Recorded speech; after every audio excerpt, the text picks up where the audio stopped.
start until we turn this thing. So you can do it, or I can do it. Okay. But I think it'd be better if you did. One more bite. No problem. Yeah, take your. And I'll have just enough to comically eat. Oh no! All right. I'm good. Should we just do it? Yeah. Sorry. It's already been It's going? It's already been going. Yeah. Yeah. I'll edit it out. So, and it's begun. The hour is here. Welcome to the Dedlie hour. I have Daniel Martin here from the Atolls and from other stuff. I should say that I am a huge fan of Thank the you, Dave. Atolls. I'm polishing off the second pie here. A la mode. Daniel Martin was nice enough to come to our the Terpenes show, and then we had some dinner afterwards, and you had apple pie a la mode, and then you ordered another one to go. There was Prosecco. We had caviar. Yeah. This really would complete the complete the night. Yeah. Well, Dave, one thing about being in your room, Uh-huh. I noticed the tiny piano. Yeah. Tell me the story about the tiny piano while I finish my ice cream. Sure. It's not a very interesting story. So I used to work. I think I've told you I used to work with that guy. Oh yeah, in Pomona. He was a antique dealer. So he'd have some antique stuff. And you did that for a couple of years, right? I did that for a few years before I got my my office job. Yeah. And then but I still worked with him from here and there. And I can't remember if it must have been during the time because I was helping him with some show. And then I saw it there, and it was just like there the whole day. Nobody picked it up, and it was like, I don't know, $80, and I got it for $20 because he was selling it. Oh yeah, totally. Yeah, try it. You can even bring it. Oh shit. Yeah, it's a little attitude. I mean, yeah, it's a little clunky, but it works. It's also very dusty. I haven't used it, but yeah, that's okay. My whole life is dust. You could argue that I'm just stat dust. Yeah. Yeah, that's years of my life. Right, exactly. There's so much dust in my apartment. Oh, is there? You have a really nice apartment, though. I've been there. Thank you, Dave. I like your home. Yeah, no, thank you. I like your room. There's this. For those of you who don't know, there's a skylight here. Yeah, that's right. Which you can gaze at the stars at night. So that's what I was going to tell you. So apparently, my father was talking to the people that made this. So this room was the outside patio. Right, it's an add-on. It's an add-on, and when they were building this, they were like, okay, you can either have one of two things. You can either have a skylight, or you can have a shower. Oh. And they went with the skylight. Why didn't they? I don't know. Whatever. Why would you choose the skylight over a full bathroom? So now I wake up naturally every morning, even though I want to sleep in on like Saturdays and Sundays. No, there's no way. Oh, because of the skylight. Yeah. Oh, fuck. I should blog it out. It's a design flaw. Yeah. Well, this was supposed to be an office. I was not supposed to be here. Even in an office, like, don't you want to work in an environment where there's no human interaction? Isn't it better to not know what's going on outside? I don't know. Well, it's just I don't know. In my prison cell, it seems to work better for me. Yeah. But you have a good. So how do you feel about the show tonight, Dave? I felt really good, actually. I thought it was excellent. Yeah, thank you. I mean, I've only seen the band a couple times. It's not my second time, but it was just like the first time, but more perfected and better. We're a lot tighter. I'm really happy with how this band is progressing. We're doing a really good job. Mike V and I have come up with some fun stuff. Yeah. I don't know. Well, I like it because it's fast. Yeah. It's fast. It's and it's kind of heavy, but not too heavy. Yeah. It's like a really good, fast, medium heavy. Right. This was really good tonight. Yeah. You know, but then you guys have those like a couple of weird songs. You got that Bossa Nova one. That's like the best. I wrote that song. That's I wrote well, and then Mike V. I wrote the riff, I should say, and then Mike V. perfected it. Sure, yeah. And he's like, "Let's go here with this song. Let's put it in this key," and he's really flushed it out. He's really good because I feel like I come up with a lot of like interesting riffs or like fun things, and like Mike V's really good to be like, okay, let's use that and then actually make a song out of it. I totally understand. Yeah, he helps flesh it out or move it into a direction that might be better than you originally thought. And that's and that song's called Dichotomy. And the lyrics, Dina Cox writes some good lyrics. It's all good. Yeah, we finally have like a good. That's like my favorite part of it because like it's it's kind of punky at first, but then you throw something like that in, and it really makes it cool and special. Yeah. And then I liked how you were sort of like the MC of the show. Yeah. I felt like I was listening to like a cool concept live album or something. I mean, a very minimal concept, Radio Terpenes or whatever. Right. But I thought it was fun. Yeah. No, we're still trying things out. And at the end, when you introduced everyone, and the song was still going, I thought that was fun too. Yeah. I liked it a lot. No, yeah, we do a lot of it's fun stuff. No, it was very good. What's it called? I wanted to ask you. You were saying like how crazy it was coming up here. Oh my god. Yes. All right. I finished the ice cream. I can have the floor now. Yeah. So for those of you who haven't been to the home, I'm gonna bleep that out. Oh, the Dedlie home. The Dedlie home. I'm all fucked up, guys. I'm sorry. It's cool. It's 1:40 a.m. It's just begun. Yeah. So. Yeah, I've only been here once before, but it's up this. It's sort of like where the Edward Scissorhands house is, basically. It's like the Los Angeles equivalent of that. Yeah. Just with more people living up on the road, but it's basically the same thing. Yeah. And it's fucking weird. I lived on a hill. I lived on a hill in my town in Glendora. Oh. I used to live on a hill. Yeah. On a that slant. Was like, but that was like not a. It was like. Oh, yeah, you go north on this one street, right and left, and it's right up the hill, and the hill is like an eighth of a mile. Oh, okay. It's like, boom, it's one street. This was like, I mean, it was, the curves and the change of elevation. It was like we were looking for the Viet Cong. like, that's where you live. No, yeah. Like, and then walking up the side of your house to get in this little room, there's like, these bricks laid down on the ground, and there's like leaves and shit, and I half expected like a little Vietnamese man with an AK-47 to look at us as he was about to go into a foxhole. Right. Oh, there's an American flag hat. These are my hats. Well, what's interesting? And then there's one with a Mazatlan. Yeah, my dad got me that one. Why would he get this for you? This is for like a 48-year-old woman. He went there and he thought I would like it. I don't know. How long ago was this? This was years ago. I want to say like 6-7 years ago. You were still like a grown man. I was still a grown man. No, exactly. No, this place is interesting. This neighborhood. So apparently, we live in the mountains. People would come and camp here. Like this was like a camping ground. And then the first house that was built was actually like just down the street to the right, just right here, and it was like a little cabin, and it was supposed to be like this getaway for like starlets and people in Hollywood to like come up here. A fuck cabin. Yeah, exactly. And then I think our house was built maybe a little after that in like the 1930s, 38, 39, something this like house? that. Yeah, this house. It's that old? Oh, yeah. It's pretty old. I'll have to take a better look at it. Well, it used to be like a little cabin. If you go to the front, and I can even show you. Maybe will help guide me through the outside and show me the foundations from the 30s and stuff. Yeah. It's pretty interesting. I mean, there's a lot of add-ons. Things have changed. Sure. But but you'll see when you go in there, because it's kind of a tiny house for such tall people. Yeah. When you take a good look at it, it's old. Yeah. Wow. Yeah, so I like it. It's a cool place. I didn't grow up here. We actually drove by the place I grew up. Oh yeah, because you were further down. Right? Further down the hill, and then we went up. We were where all the gangsters were living. Right. Well, it's kind of nice that you increased your station, but you're still in the same neighborhood, so it's familiar. Yeah. Totally.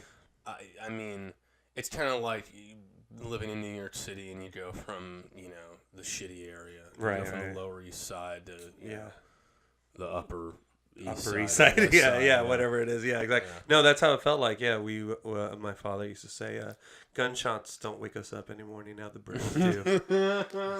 The what do? The birds. Oh, the birds would wake us up in the morning. Dude, okay, speaking of birds. Yeah.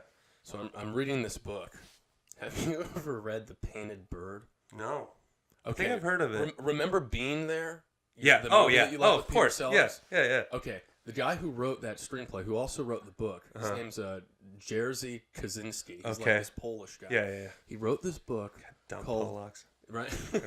Yeah. He wrote this book called The Painted Bird, and it's like one of the most fucked up books I've ever read, and you have to read it, and it's so fucking good. I'm only maybe 2/3 of the way through. Really?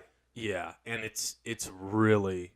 It's something else, man. I mean, it takes... What's sort of the premise?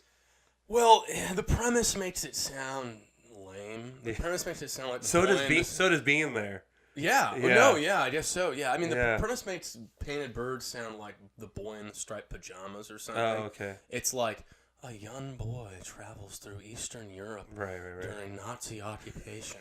Yeah. It sounds like a Lifetime movie. Right. But it's not a Lifetime movie. Okay, Dave. great. No, if it's this, the same writer. I'm fascinated. No, dude, it's... I don't want to talk about it too much. Okay. Way too much. No, that's good. Because it's just so fucked up, and it's so good. And it's one of...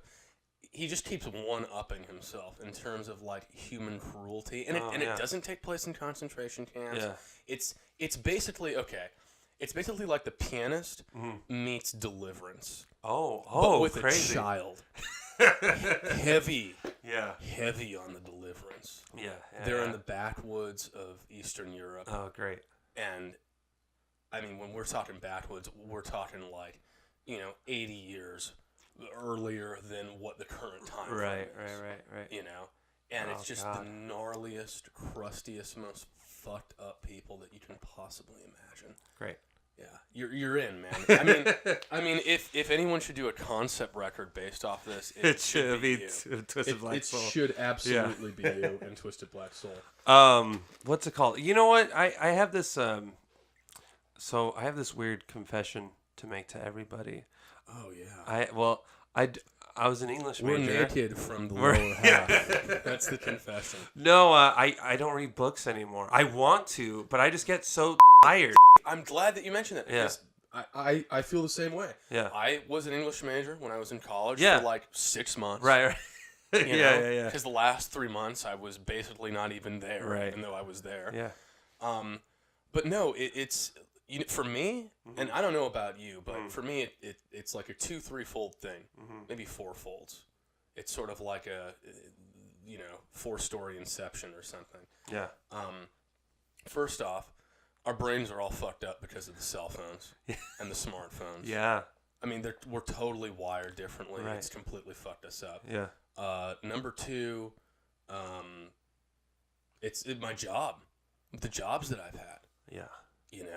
Like, I'm literally being pulled apart. My attention is literally just like back and forth, all over the place, constant interruptions. Oh, that's my job. Constant focus over and over and over again on separate things. Yeah. And when I was young, I could hyper-focus on one thing for like 3 hours. Right. And that was like no problem for me. When I was young, I could sit in a corner and read a book for 3 to 4 hours, and that was not a big deal. Yeah. But now, for me to sit comfortably and read anything longer than 15 minutes is like exhausting. Yeah. And how do you do it? Lately I've been able to do it because I've been wanting to rewire my brain to get more to that focusing that I was able to do when I was a child, when I was younger.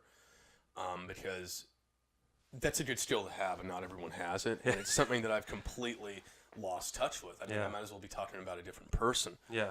From when I was younger. So it's number one, being reacclimated with that part of me. Okay. And then I've been doing it by getting shit that's really good, like The Painted Bird. Right. Like when it's something that juicy and that good, you just can't stop. Like literally in the first paragraph, it's talking about the old woman Marta, who his parents have cast him out.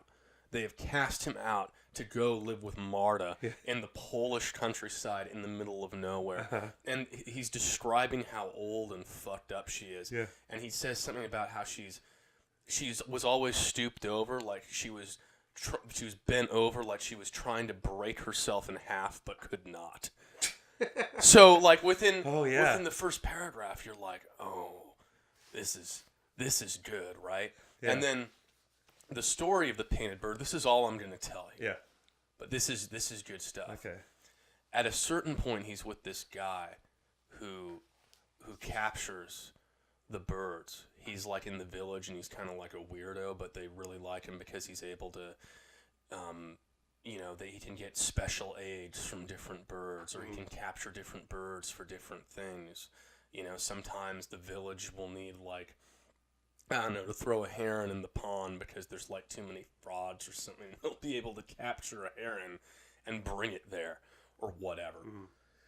And so he goes out and he sets traps, and the boy follows him around. And anyway, something tragic happens, and the man starts painting the birds and setting them free.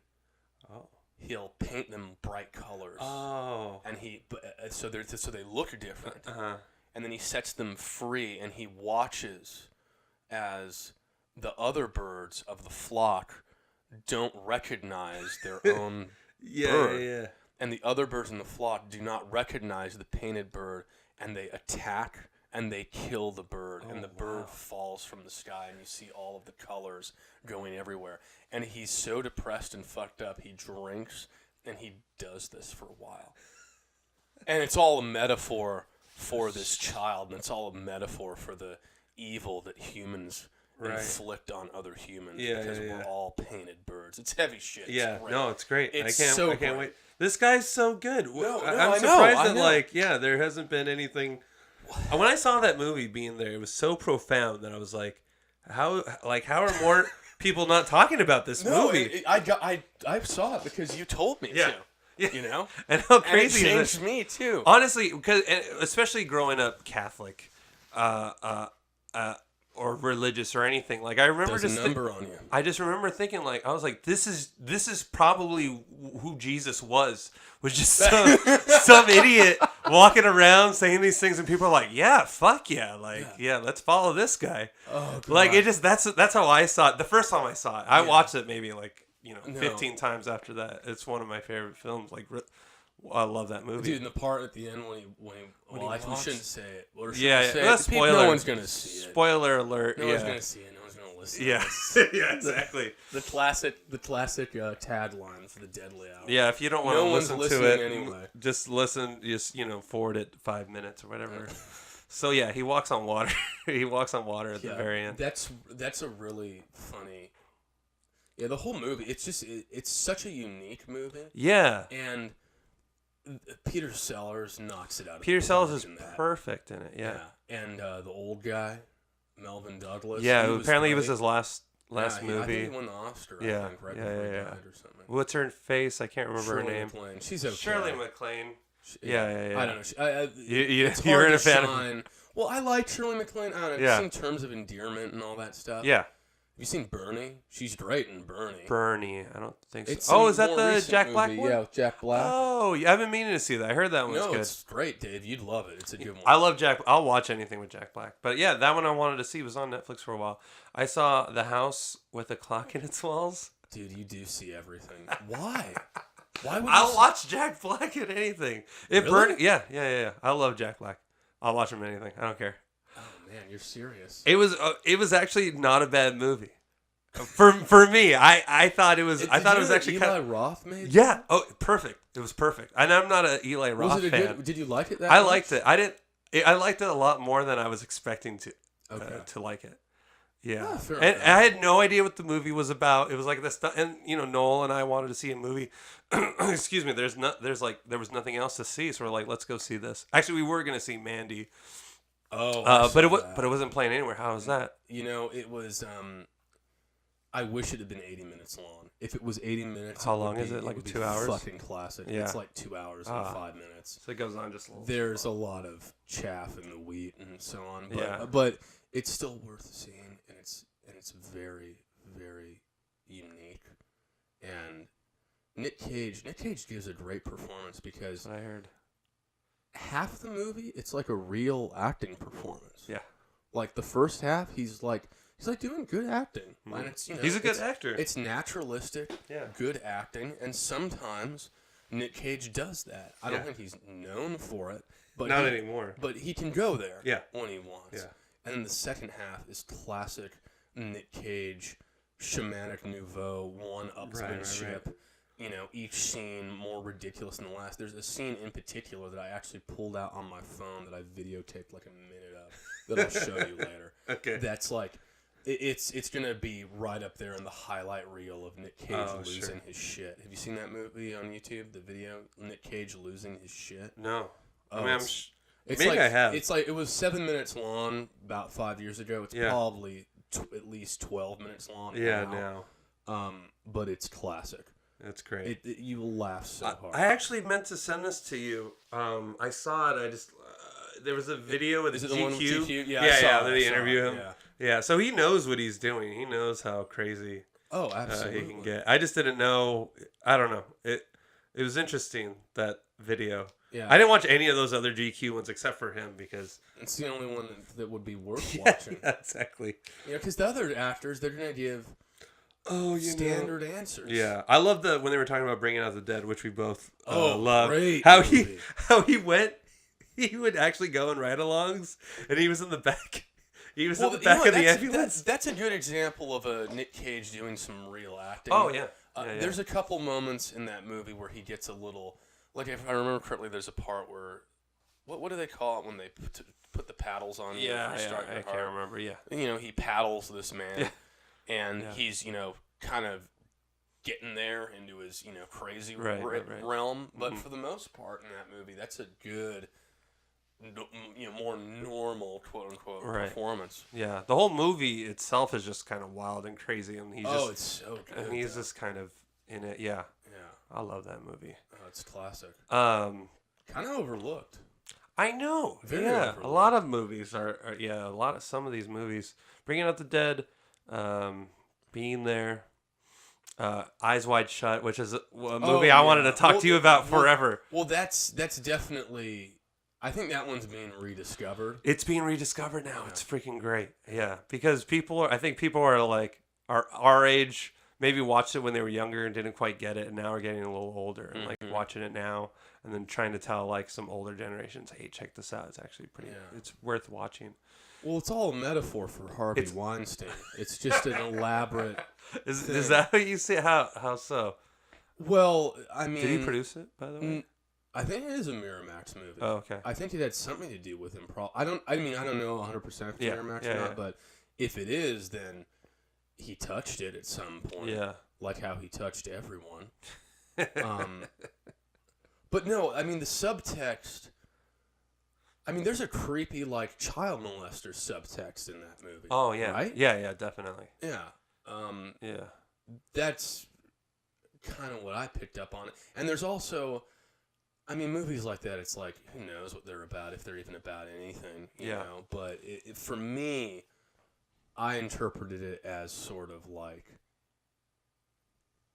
I don't know, there's Tom Cruise and the wife, like, being her own woman, or like finding other men attractive, or like him feeling that distance from her, or him feeling like, oh man, is she fucking other people or whatever. Right. Like that whole thing sets him off. Yeah. And he goes into the dark underbelly of the world where no, the women are, are totally docile and servile to you. You are one of the masters because you're a doctor. Right. Or whatever. Yeah. And you're one of the chosen ones now. Yeah. But you're not. But really. You're not. You're not chosen to the point where we're gonna let you into our little sex club. Yeah. We're just gonna give you a weird sneak preview, and you're gonna have to go back, I guess. Yeah. And then like, there's that weird scene at the end with the daughter and the toy store, and like on one hand, it's like everything's fine and nothing really happened, and then on the other hand, it's like, is the implication that, like, this little girl is going to grow up to be one of the naked girls? And I don't know. In the weird sex room, it's just all fucked up. Yeah, I mean, I heard that weird sex room was filmed in the sex cabin that's down the hill from here, right? Yes. Apparently there was a brothel just down the street here. Because our whole family's, from here. And Luis was like, yeah, there used to be a brothel right here. Oh. In this one house. How many hoes were in the state? I don't remember. Maybe I don't know. You gotta get Luis on here. He'll know. Yeah. Hey, he was on here. He'll tell us how many hoes are in the stable. Oh, yeah. Well, it hasn't been released yet, though, right? What's that? The Luis one? Yeah, it hasn't been released yet. Because I've heard them all, and I've loved them all. This is great. My sister's is next, and then Luis, and then you, and then I gotta like find some more people. Oh, I'm gonna ask David Benitez, and I'm so excited. People. Yeah, it'll be fun. No, it's been very good so far. Yeah. I think. Okay, good. Yeah, thank you. Yeah. As I've been telling people, I want them to listen. Episode 50. I listened to the one with my sister. I say like a lot, so I'm trying not to say like as much. I was like, oh my god, it's weird to hear how you talk. I probably won't listen to this for a while. Yeah. Because you'll be hearing yourself. Yeah.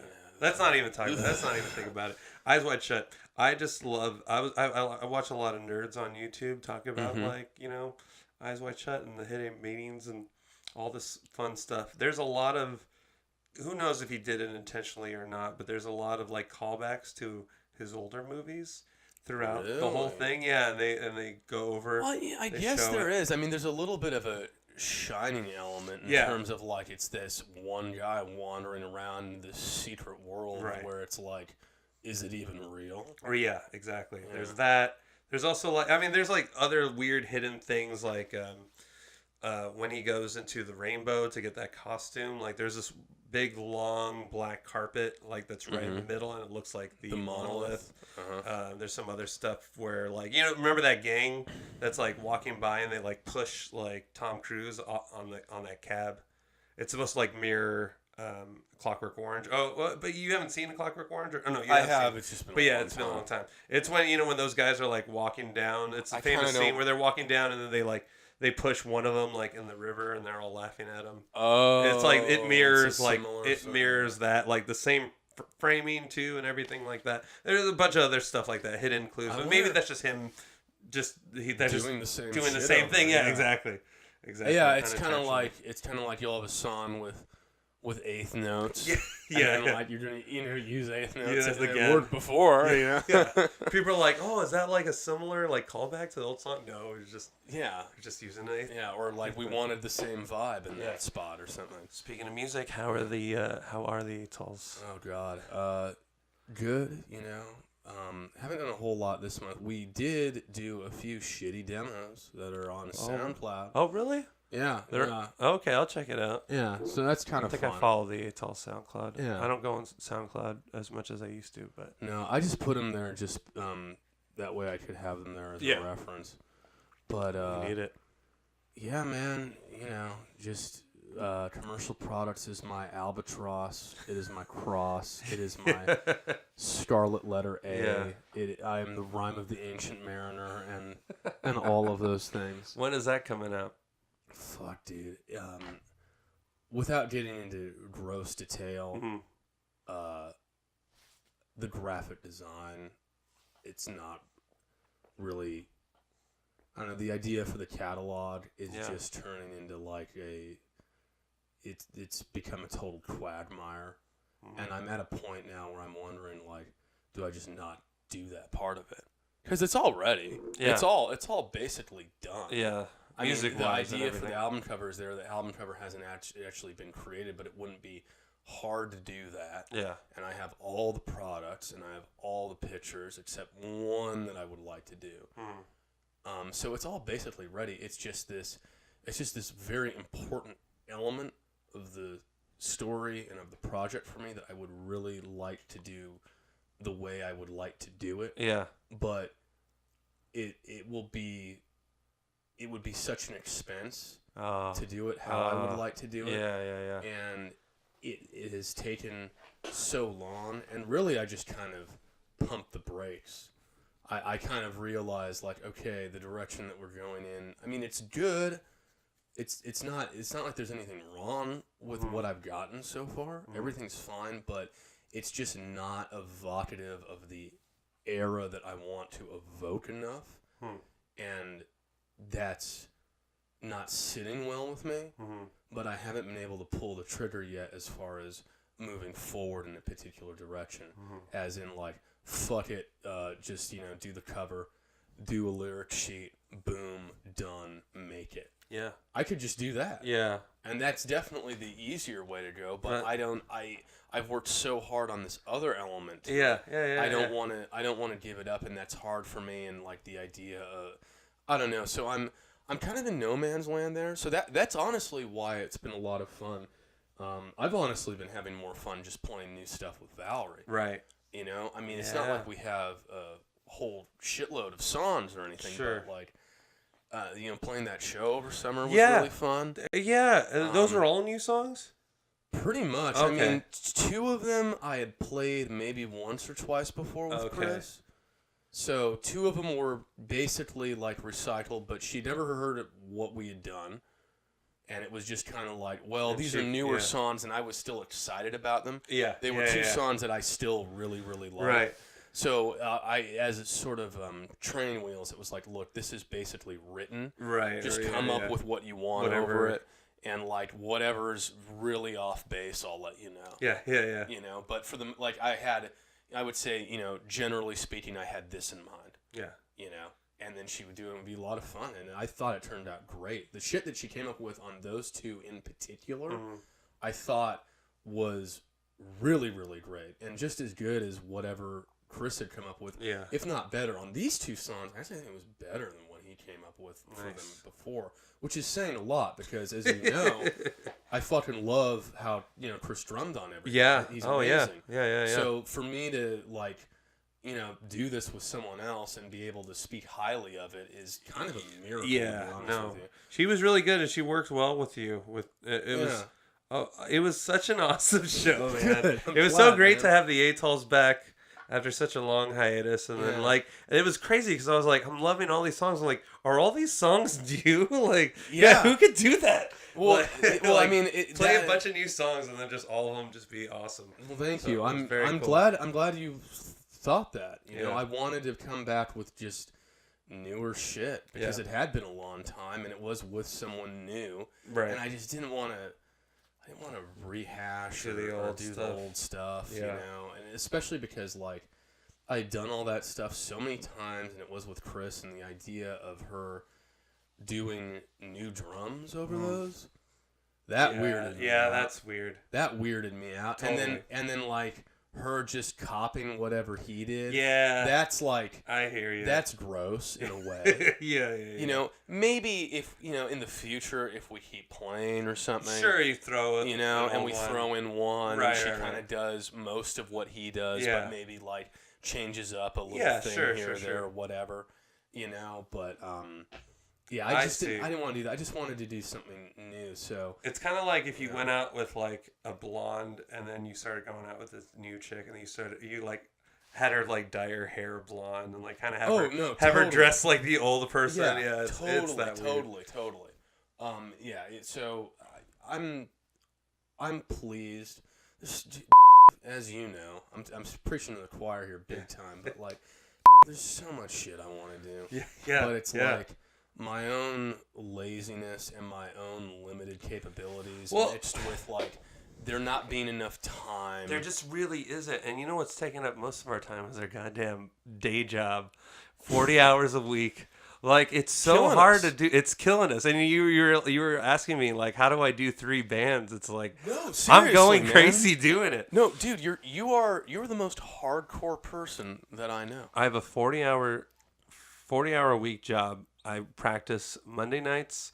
I still have that men's team thing that I go to every Tuesday. Every Tuesday? Every Tuesday. That's on Tuesday. 3 hours, 7:30 to 10. hours? 7:30 to 10:30. Real quick. Yeah. Here's the thing about your job and about everybody's job. Yeah. Take note, people listening at home. Luis, Ish. We just always mention Luis as like the people listening. And you know, Andrea and like 2 other people. Yeah. Take note. Your fucking day job, any job. Yeah. You also have to factor in the commute and like the getting ready. Oh yeah. You know what I mean? Oh yeah. Just think about it. Like, how long does it take you to get there? It actually is not so bad. It takes me 30 minutes. Okay, but still. But still, yeah. 30 minutes. Yeah. 30 minutes home as well. Yeah. 45. 45. It sucks getting home. Yeah. 45. Okay, so 45. Yeah. Okay, so 30 plus 45 is what? You're doing an hour and 15 minutes. Yeah. That's almost a feature film every day, pissed away. Yeah. Plus, you got to get up and you got to put clothes on. I mean, do you eat breakfast? I eat breakfast there now. You eat breakfast there now? No, I wake up 7:30. I have to get to work at 9:30, so I wake up every day. Okay, at least the hour is somewhat decent and a little bit later, which helps with your late night shenanigans. Yeah, exactly. It's really helped. Yeah, no, that's good. I work at 8, which is brutal, dude. Yeah, exactly. but no, it's terrible, man. So think about it. You're dealing with an extra. We'll round down. You're dealing with an extra hour every day. Yeah. So it's really 45 hours. Yeah. Plus your team. So that's 48 hours. Yeah. Plus the getting ready in the extra 15 minutes that I discounted that I really shouldn't. Yeah. It's a 50-hour a week job / extra commitment. Yeah. So you're dealing with that, and you're in 3 bands. Yeah. How do you do it? You only have 2 arms and legs. Well, unless you're also counting his massive dick. Did I mention that we were sitting here without pants? Well, that's what's kind of making me go crazy. Is that like there's so much I want to do, and like I don't know where to start. I don't know where to begin. And then, like, I think terpenes are pretty solid. No, you guys are ready. We're going for it. Mango napalm. Well, we've been together for obviously a long time. Noel's new, but he's catching up really quick, so that's good. That's totally solid. That's pretty solid. And then we only usually rehearse whenever we have a show. Sure. So that's manageable. Yeah. And then Twisted Black Soul. That's the hard one. Yeah. Because people leave. Just people what? People leave. People leave the band. Right now we're dealing with. I know that pain a little bit. Yeah, too. Yeah, exactly. Yeah. So it's just I don't know. I want to do new stuff, but like we're just barely learning. The older songs. Old stuff. Yeah. So what's nice though is we're learning like a bunch of newer songs. They're not new actually, actual new songs, but they're newer to this group. And then we're going to go from there. I don't know. Do you want to record anything? Or? Yeah, definitely. I want to record a second album. You should. Are you going to use Dave or are you going to do something new? Yeah, I want to use Dave Benitez. Yeah. No, I think that's a great idea, and that's actually something that so I have like 5 records in my head. It's horrible. Like to like music, your music. Yeah, to like varying degrees. Oh, of really? Completion. Yeah. Oh, wow. So we've got the Dark album, which I could probably do on my own. Okay. Or mostly on my own, but the problem is I would love to do that on my own because it is something where 80-90% of it would probably be me. Wouldn't need a lot of drums or other things. Mm-hmm. Oh, okay. Just real like depressing, monastery type shit. Yeah. But the problem is I would only want to do this if I could work on it kind of at my own pace and be able to record in my own environment and record on a level that would be good enough where if I handed it off to a Dave Benitez or to Mark Montgomery, the guy who mixed commercial products and helped us out with that or whatever, if I handed it off to somebody who actually knew what they were doing, they would be like, oh, Dan, okay, well, these recordings are grade A, and I can really work with this, and I can make it sound good. But the problem is, because I'm an idiot, and because I never really learned doing the things that I ought to be doing, I never really learned what would really be involved with proper recording. Yeah. I don't have the confidence or the know-how or ability to do that. So that's just sort of like open-ended, like every fucking other thing in my life. No, yeah. So that's like one huge problem. That's something that could have been easily, not easily, but it could have been done by now, or mostly done by now. But it's on the back burner because of my own, inability and laziness. I totally get it. I totally get that. Well, it's not. That's why I say like I don't know if it's laziness. It's all this. It's like all this extra stuff is just it's tiring. Yes. It's fragility. I don't know about you. Yeah. You're pretty hardcore. I don't think you're as fragile as me, but I'm fragile. Yeah.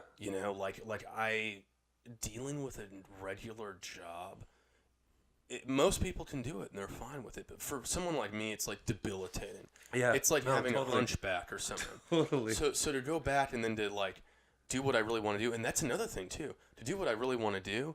Remember how I was talking about the hyper focus? Yeah. It takes that.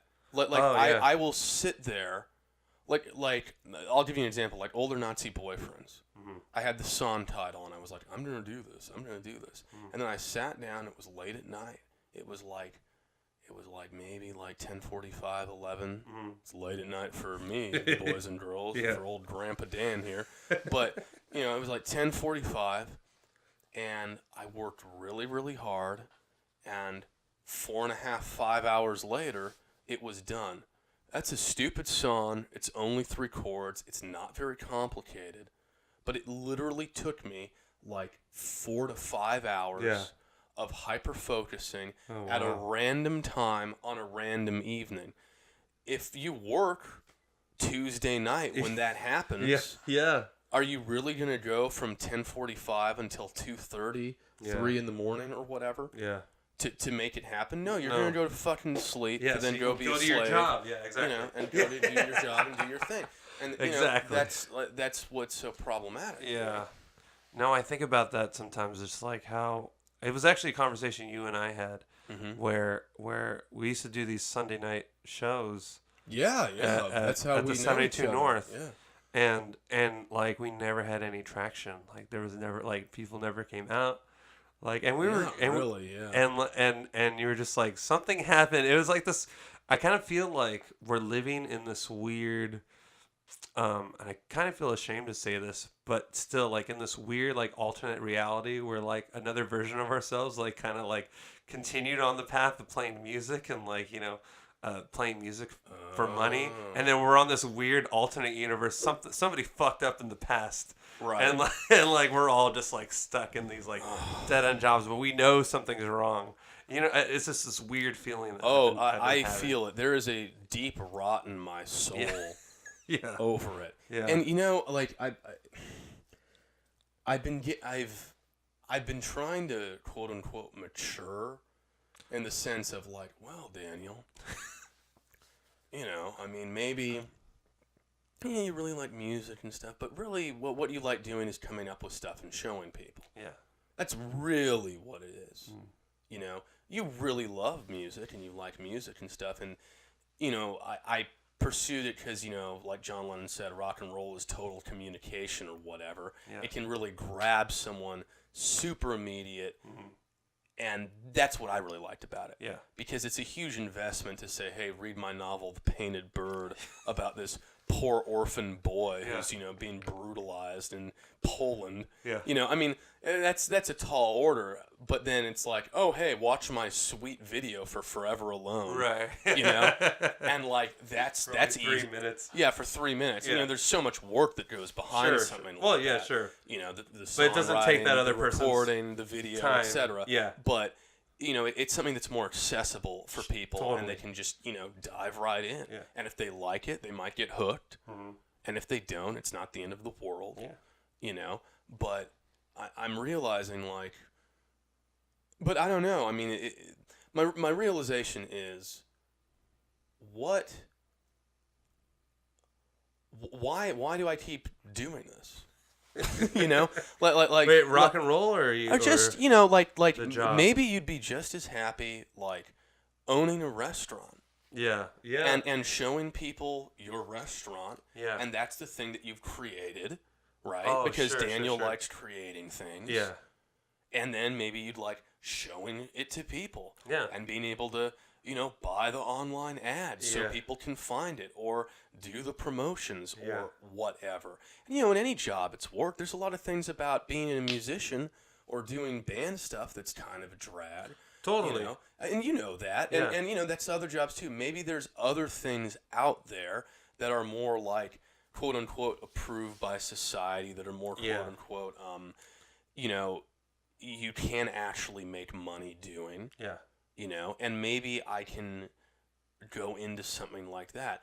But saying that makes me want to throw up. And I've never really pursued that because I consider that tantamount to some kind of personal suicide. Yeah. Oh, yeah. Totally. Totally. So I can't really fully buy into that, but I do like the idea of like, well, you're in a career that's actually like moving in a direction, and you'll actually like have more money and security and clout and respect when you're older. Right. You know, those things, I don't think those are necessarily bad things. Like if you're having to waste your life, the 50 hours or the 40 hours or whatever, it's nice if it's moving towards something that's that is more concrete and secure. So, you know, there's that constant like push and pull of like, what the fuck am I even doing? Versus, you know, oh yeah, just cash in and be a banker. But it's like, I don't want to do that. Yeah. And that is nothing, you know, and it's hard because, like, again, what I'm interested in, you know, creating and showing people that's so niche in anything, you know, and even if you are able to do it, it's super, super hard in anything. Even if you're making advertisements. Yeah. Like to be good enough at that and to have your own agency over it and your own control and being able to do it on the level that you would like, or even, you know, anything else. It's just very, very hard in this world, and it makes me realize, like, you know what's made me realize, Dave? Work. It's hard work, and you just have to put in more time usually. I think that's my biggest problem. Yeah, well, I mean, that's what I'm trying to do, like just put in more work. But there's not enough hours in the day. Yeah, I have those days where I'll get inspiration and I'll be writing until like 6 a.m. and I just have to call my boss. I'm sorry, I'm not going into work today. I've had those days because I'll write a bunch of stuff. I did it just maybe like a month ago where I had like one of those crazy like nights where I'm just like, I need to write and blah blah blah, and I was doing all this stuff. I think I even I purchased like microphones, you know, these microphones here and all this stuff. I don't know.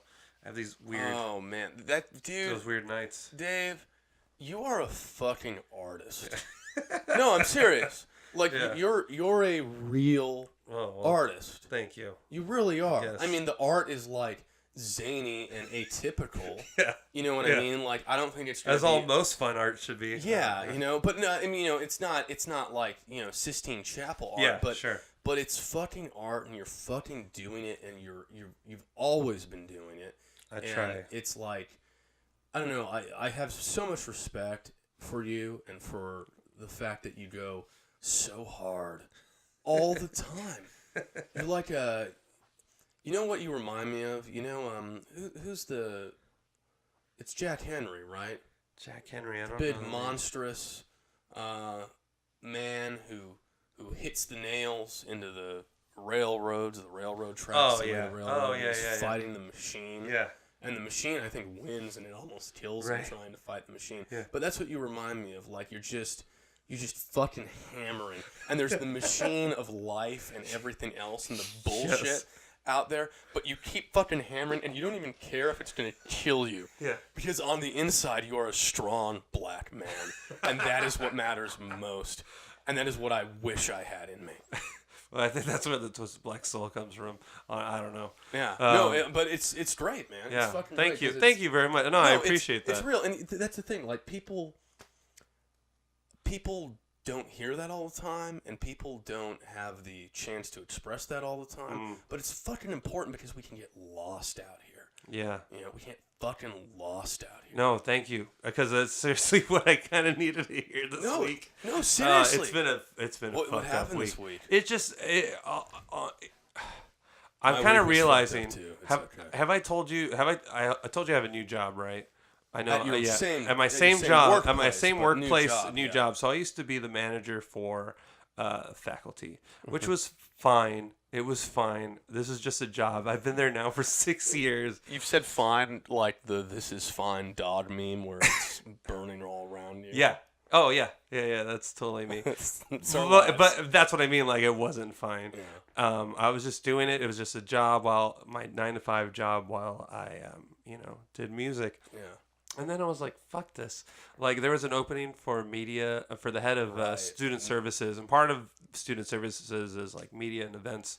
And so I was like, let me be the head. And this was, like, 7 months ago? Like 7 months ago, yeah. So I'm now in charge of 4 departments. And this is a brand new department I know nothing about. I was in a completely different department. And now this is a whole new department that I'm in charge of. And by the way, my direct reports have to teach me things, which is also weird and uncomfortable. But I have to delegate and tell people what to do and blah blah blah, and that's all fine. Well, that's good. At least you. I mean I have a manager skills. I've always been kind of a leader, so great. So I have that. But there's just so much shit, and my boss is so angry all the time about the littlest things that get missed.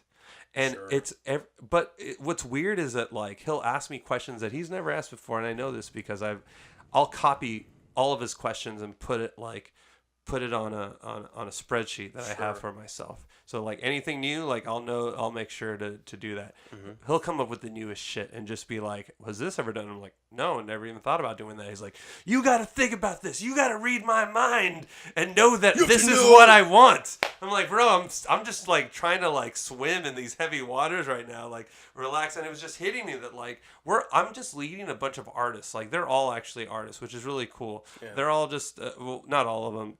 Half the department, the media and events people, like, they miss things, but they're just a bunch of fucking artists. So they're not like super, they won't make deadlines the way that like other people in different departments will make deadlines. Like these guys need to make flyers and need to make, all this other stuff. Right, and so promotional material, all this stuff, advertisement, all this shit.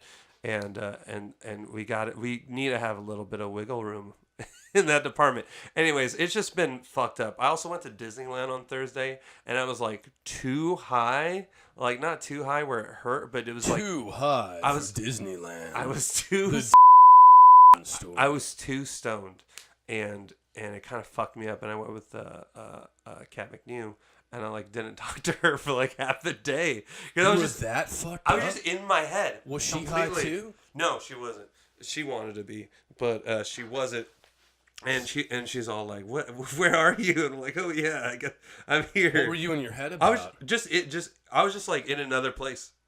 Wow. It really kind of sucked. I felt bad, but like at half, the rest of the half was good. The rest of the half of the day was good, and we talked and had a good time. Had a good time afterwards. For what it was. But that first like 3-4 hours was stupid. I don't know. It's just been a week.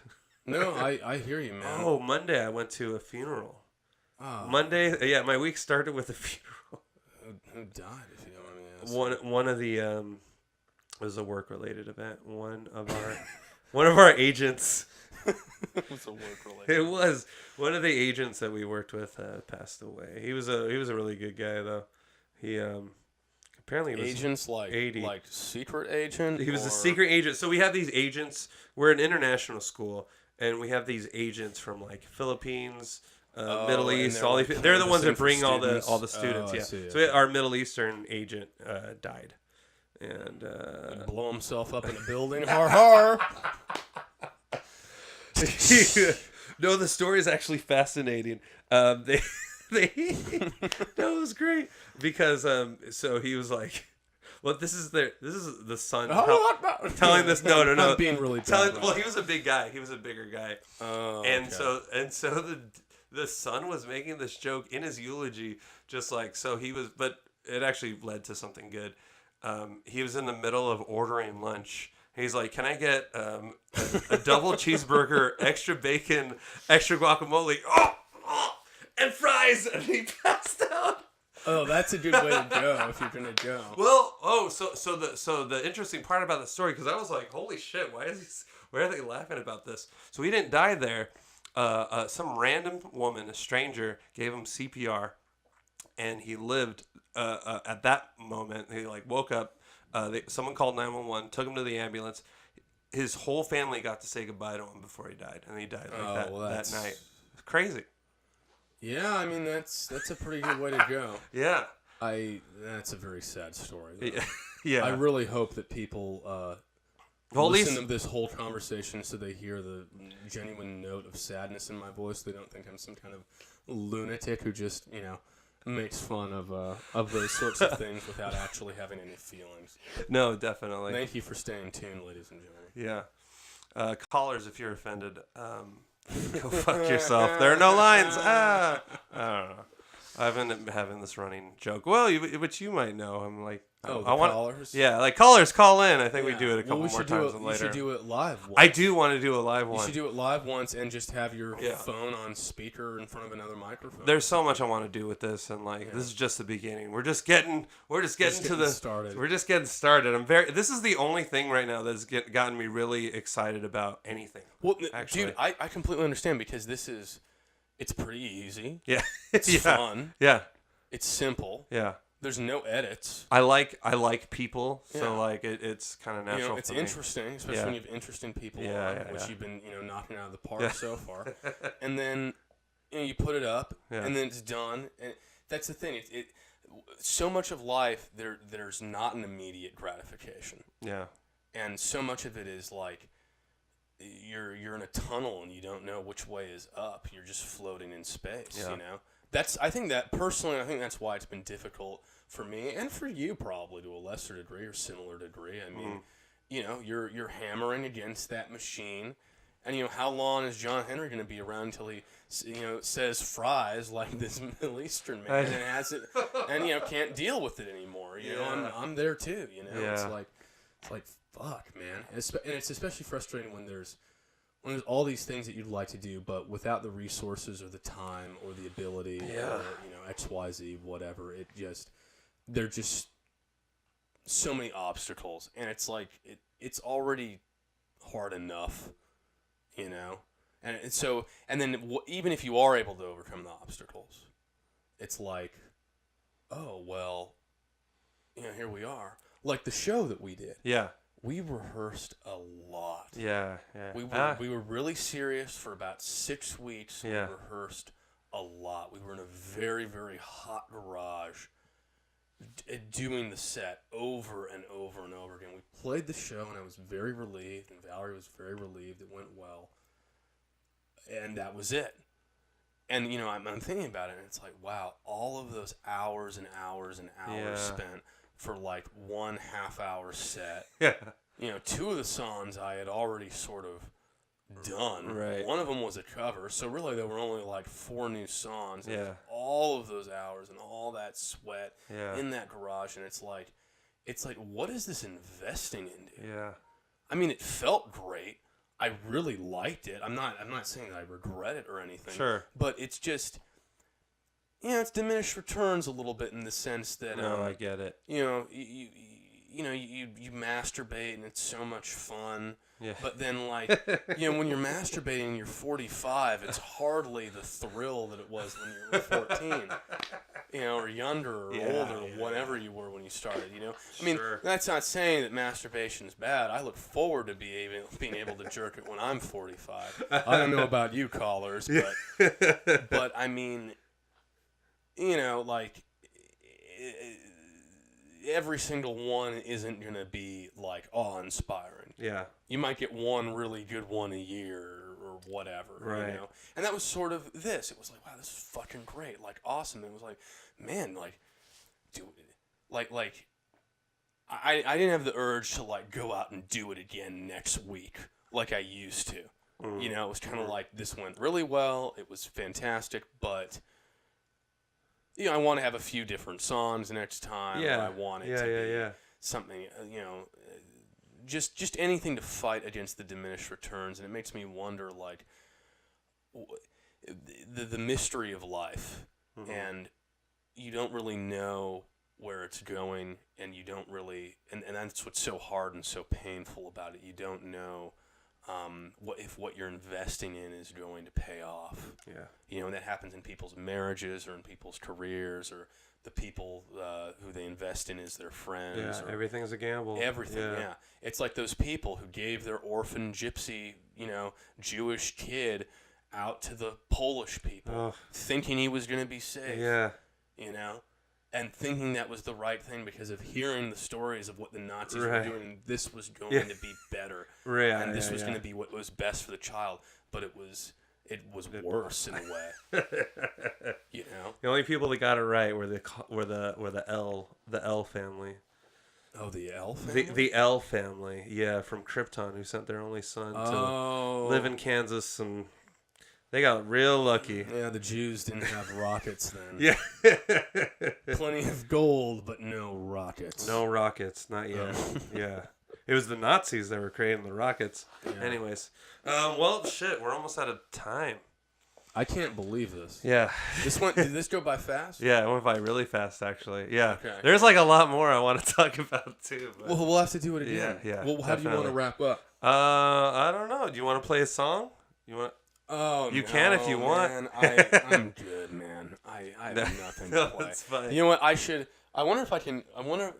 Marty Ballin died recently. Who's the Jefferson Airplane. He's the guy who sang Volunteers. Yeah. And It's No Secret. And who sang Plastic Fantastic? He did. That was him? That no was way. him. Yeah, he died. When did he die? He died yesterday. Oh, no way. He was 76. He was my favorite singer. Wow. Yeah, he was a really good singer. Yeah, he was my favorite fucking singer. Oh, no way. I'm really it's sorry. It's okay. Paul Kantner, the guitarist, died like maybe a couple weeks before Bowie did. Oh, wow.